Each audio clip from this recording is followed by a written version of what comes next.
चिड़िया के पंख पर बैठकर सावरकर जेल से बाहर घूमने निकल जाता था।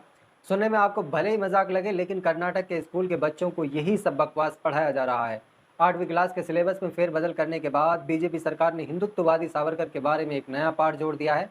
कन्नड़ भाषा में लिखे इस चैप्टर में कहा गया है कि अंडमान की जिस जेल में के कमरे में सावरकर को रखा गया था, उसमें अंदर आने के लिए रोशनी के लिए भी जगह नहीं थी, लेकिन कहीं से एक बुलबुल रोज वहां आती थी और सावरकर उसके परों पर बैठकर मातृभूमि की सैर करने आते थे। लेकिन इसके बाद विपक्ष ने बीजेपी पर दोबारा इतिहास लिखने का आरोप लगाया। साथ ही कई लोगों का मानना है कि इससे बच्चों में कंफ्यूजन पैदा होगी। बीते कुछ सालों से कुछ कट्टर लोग नेहरू की जगह सावरकर को देशभक्त साबित करने में जुटे हैं। शायर ने भी अपने ही अंदाज में ऐसे लोगों का चेहरा बेनकाब किया है और उन्होंने अपने अंदाज में लिखा है, हम समझदार भी इतने थे कि उनका झूठ पकड़ लेते थे। हम समझदार भी इतने थे कि उनका झूठ पकड़ लेते थे और उनके दीवाने भी इतने थे कि फिर भी यकीन कर लेते थे। वाकई में देश बदल रहा है। देश की जनता भी जानती है कि सरकार और सत्ता में बैठे लोग झूठ बोल रहे हैं, लेकिन उसके बावजूद भी लोग खुशी से इसे स्वीकार कर रहे हैं। दोस्तों, एक तरफ तो बीजेपी देश से बाहर जाकर अपने आप को गांधीवादी बताती है, गांधी की सोच पर चलने वाला बताती है, लेकिन वहीं देश के अंदर जब आती है तो वह गोडसे और सावरकर को अपना आइडियल मानती है। दोस्तों, कौन थे सावरकर और सावरकर ने अंग्रेजों से कितनी बार माफी मांगी थी और अपनी माफीनामे में सावरकर ने अंग्रेजों से क्या कहा था और अंग्रेजों की सेवा करते हुए उन्हें कितनी सैलरी मिलती थी, इन सब को हम डिटेल से बताएंगे। तो दोस्तों, बने रहिएगा हमारे साथ। दोस्तों, अगर आपने हमारे चैनल को सब्सक्राइब नहीं किया है तो आज ही सब्सक्राइब कर लें। तो दोस्तों, आगे बढ़ते हैं। दोस्तों, वीर सावरकर ने अंग्रेजों से 6 बार माफी मांगी थी। उन्होंने अपने माफीनामे में अंग्रेजों से कहा कि अगर सरकार कृपा और दया दिखाते हुए मुझे रिहा करती है तो मैं संवैधानिक प्रगति और अंग्रेजी सरकार के प्रति वफादारी का कट्टर समर्थक रहूंगा, जो उस प्रगति के लिए पहली शर्त थी। उन्होंने दूसरी शर्त में कहा कि मैं सरकार की किसी भी हैसियत से सेवा करने के लिए तैयार हूं। जैसा मेरा रूपांतरण ईमानदार है, मुझे आशा है कि मेरा भविष्य का आचरण भी वैसा ही होगा। आगे वीर सावरकर लिखते हैं, मुझे जेल में रखकर कुछ हासिल नहीं होगा, बल्कि रिहा करने पर उसमें कहीं ज्यादा हासिल होगा।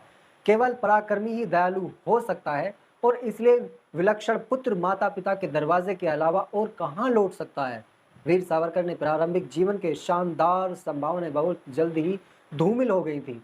मेरे लिए खेद का इतना दर्द स्रोत बन गई है कि रिहाई एक नया जन्म होगा। आपकी यह दयालु मेरे संवेदनशील और विनम्र दिल को इतनी गहराई से छू जाएंगी कि मुझे भविष्य में राजनीतिक रूप से उपयोगी बना देगी। अक्सर जहां ताकत नाकाम रहती है, उदारता कामयाब हो जाती है। ये सब बोलते किसके? वीर सावरकर के। आगे सावरकर कहता है, मैं और मेरा भाई निश्चित और उचित अवधि के लिए राजनीति में भाग नहीं लेने की शपथ लेने के लिए पूरी तरह तैयार हैं। इस तरह की प्रतिज्ञा के बिना भी खराब स्वास्थ्य की वजह से मैं आने वाले वर्षों में शांत और सेवानिवृत्त जीवन जीना की इच्छा रखूंगा। कुछ भी मुझे अब सक्रिय राजनीति में प्रवेश करने के लिए प्रेरित नहीं करेगा। दोस्तों, ये सभी बातें माफी वीर दामोदर सावरकर ने अंडमान की सेल्युलर जेल में मजा काटते हुए 1913 से 1920 के बीच दायर की गई दया याचिका में लिखी थी। इन्हीं बातों की वजह से भारत का एक बड़ा राजनीतिक तबका सावरकर को सम्मान की नजर से नहीं देखता, जबकि दूसरी तरफ आरएसएस और बीजेपी से जुड़े लोग पिछले कई सालों से सावरकर के राष्ट्रवाद की लगातार प्रशंसा कर रहे हैं। हाल ही में रक्षा मंत्री राजनाथ सिंह के इस बयान से राजनीति में खलबली मच गई कि सावरकर को साजिश के तहत बदनाम किया गया है। उन्होंने अंग्रेजों के सामने दया याचिकाएं महात्मा गांधी के कहने पर ही दायर की थी। बात सिर्फ सावरकर के दया याचिका के लिखने और 50 साल की सजा मिलने के बावजूद काला पानी से 10 साल में ही रिहा हो जाने तक सीमित नहीं है। सावरकर पर आरोप लगता है कि रिहा होने के बाद उन्होंने उपनिवेशिक शासन की नीतियों का समर्थन किया और भारत के स्वतंत्रता संग्राम से खुद को दूर रखा। उनके आलोचक ये भी कहते हैं कि सावरकर बरतानी सरकार से हर महीने 60 रुपये पेंशन भी लेता था और उन्होंने क्विट इंडिया मूवमेंट, जब भारत छोड़ो आंदोलन चलाया गया था, तो सावरकर ने भारत छोड़ो आंदोलन में कोई हिस्सा न लिया और हमेशा से ही अंग्रेजों का साथ दिया।